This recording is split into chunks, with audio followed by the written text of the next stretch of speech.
Well, good morning, good afternoon, good evening, whenever you're checking out this Tuesday little video, if you're doing that.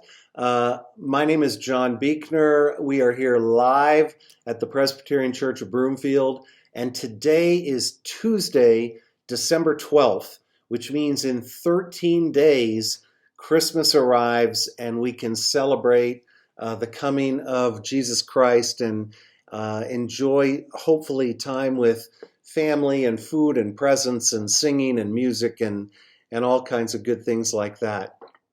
I have noticed something. In my office, I have a little, you all know, I have a little M&M dispensary that people can come and pull this little lever and they get 3 or 4 peanut M&Ms usually. And that's great. But here's what I've noticed every day after a youth event, that jar of M&Ms goes from full usually to near empty. Now, it's just an observation. I don't know what's happening. Maybe it's not the youth at all, right? And I just want them to know that I'm aware of it. I'm watching. I'm not pointing any fingers. It's just an observation that somehow the M&M supply drops after a youth event. Interesting. I don't know why. Anyway, today is the 12th, and here's our verse. It's from Matthew 7:13.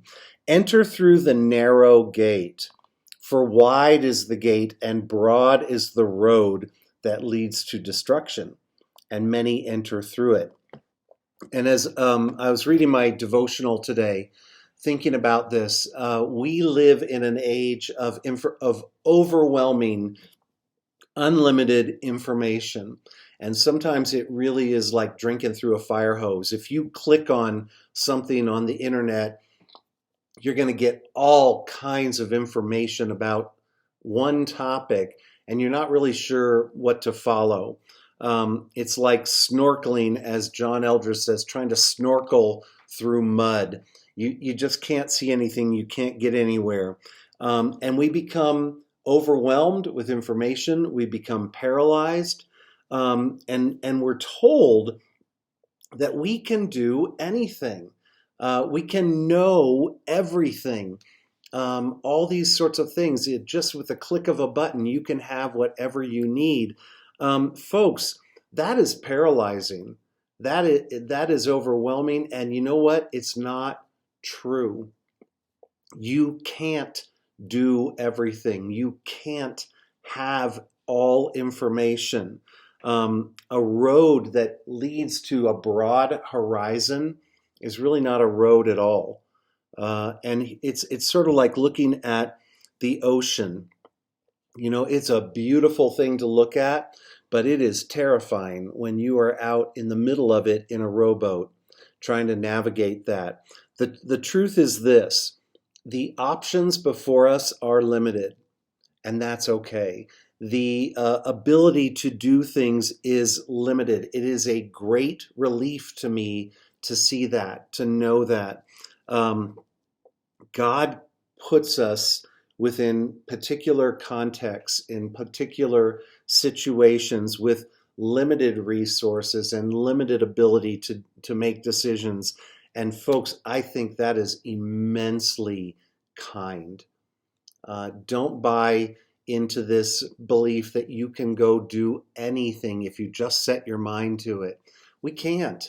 We just can't.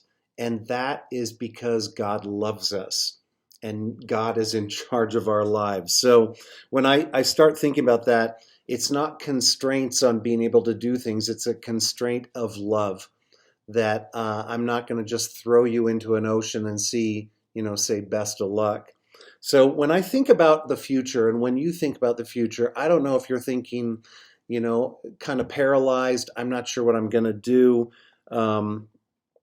Know this: knowing that God has set limits around you, He does it out of love and out of kindness, and wants us to focus on Jesus and focus on doing what Jesus calls us to do, not focused on I can do anything that I just decide I can do.